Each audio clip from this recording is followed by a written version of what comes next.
আসসালামু আলাইকুম। আরেকটা নতুন ভিডিওতে আপনাদের সবাইকে ওয়েলকাম জানাচ্ছি। আমি আমার পেজ থেকে হেনাজ ড্রিম কিচেন। তো সবাই কেমন আছেন? আপনাদেরকে সবাইকে স্বাগতম জানিয়ে সুন্দর একটা দিনে সুন্দর আরেকটি ব্লগ নিয়ে চলে আসলাম আপনাদের মাঝখানে। যারা আমার পেজ থেকে দেখবেন প্লিজ সবাই ফলো করে দিবেন, আমার পেজের পাশে থাকবেন, এবং যারা ইউটিউব থেকে দেখবেন প্লিজ আমার চ্যানেলটা সাবস্ক্রাইব করে দিয়ে আমার পাশেই থাকবেন। তো আশা করি আপনাদের ভিডিওটা ভালো লাগবে। তো ভিডিও শুরুতেই দেখিয়ে দিচ্ছি কিছু রান্নাবান্না। আজকে শিং মাছ দিয়ে ডাঁটা দিয়ে ঝোল রান্না করেছিলাম, আর এখানে বাচ্চাদের জন্য একদম ঝাল ছাড়া আমি শিং মাছ রান্না করে দিয়েছিলাম। তো চলুন পুরো রান্নার ভিডিওটা আপনাদের সাথে শেয়ার করি। এখানে শুরুতেই আমি ডাঁটা আলু আর একটা পটল দিয়েছি, কারণ ডাঁটা কিছুটা কম ছিল।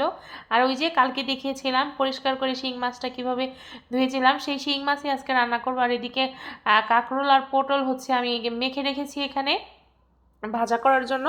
আর এই তো এখানে লাউয়ের খোসা ভাজি আলু দিয়ে, এটা আমি রাত্রে রুটি দিয়ে রান্না করার জন্য আগে থেকে সিদ্ধ করে নিয়েছি। তো প্রথমেই একটা কড়াতে দিয়ে দিলাম আমি পরিমাণ মতো তেল। তারপর এখানে পেঁয়াজ ভেজে নিয়েছি, পেঁয়াজ ভেজে নেওয়ার পরে আদা রসুন বাটা, তারপর এখানে ধনিয়া ফাঁকি, মরিচ ফাঁকি, লবণ, যা যা পরিমাণ মতো দরকার হয় সেগুলো দিয়ে আমি জাস্ট তরকারিটার সাথে মাছ কষিয়ে নেব। ভালোভাবে এখানে কষিয়ে নেব। আগে মশলাটা কষাতে হবে। আপনারা যে সবাই জানি মশলা যত সুন্দরভাবে কষানো হবে তরকারির স্বাদ কিন্তু ততটাই বাড়বে। আপনার উপরেই কিন্তু ডিপেন্ড করছে আপনার হাতের রান্না কেমন হবে না হবে। এদিক থেকে যদি আপনার চোখ সরে যায় বা মশলাটা যদি পুড়ে যায় তাহলে কিন্তু তরকারির স্বাদটাই একবারে নষ্ট হয়ে যাবে। তো মেক শিওর কি আপনারা সবাই চেষ্টা করবেন যখনই তরকারির মশলাটা কষাবেন একদম দাঁড়িয়ে থেকে যেন মশলাটা কষিয়ে তারপর পানি দিয়ে এখান থেকে মুভমেন্ট করতে পারেন। আর যদি ভুলবশত এখান থেকে চলে যান তাহলে কিন্তু মশলা পুড়ে গেলে কিন্তু তরকারির স্বাদটাই নষ্ট হয়ে যায়। তো যাই হোক, এখানে আমি মশলার সাথে মাছটা ভালোভাবে ভাজা ভাজা করে নিয়েছি। উঠিয়ে নেওয়ার পরে এখন দিয়ে দিচ্ছি সিদ্ধ করে রাখা যেই ডাঁটা আলু আমি সিদ্ধ করে রেখেছিলাম, সেটা খুব ভালোভাবে কষিয়ে পরিমাণ মতো ঝোল দিয়ে কিনে এখানে আমি বলক উঠিয়ে নিয়েছি। তারপরে এখানে দিয়েছি কষিয়ে রাখা যে মাছ ছিল সেই মাছগুলো।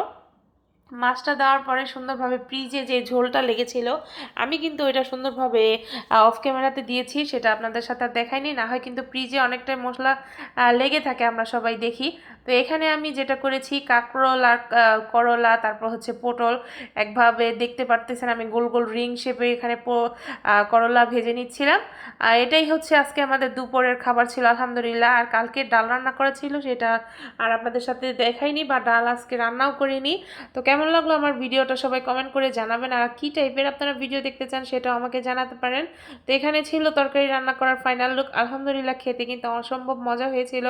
আর আমরা যারা ডাঁটা দিয়ে তরকারি রান্না করি, তরকারিতে কিন্তু হালকা মশলা দেওয়ার চেষ্টা করবেন। তো সবাই ভালো থাকবেন। এই পর্যন্তই ছিল। আল্লাহ হাফেজ।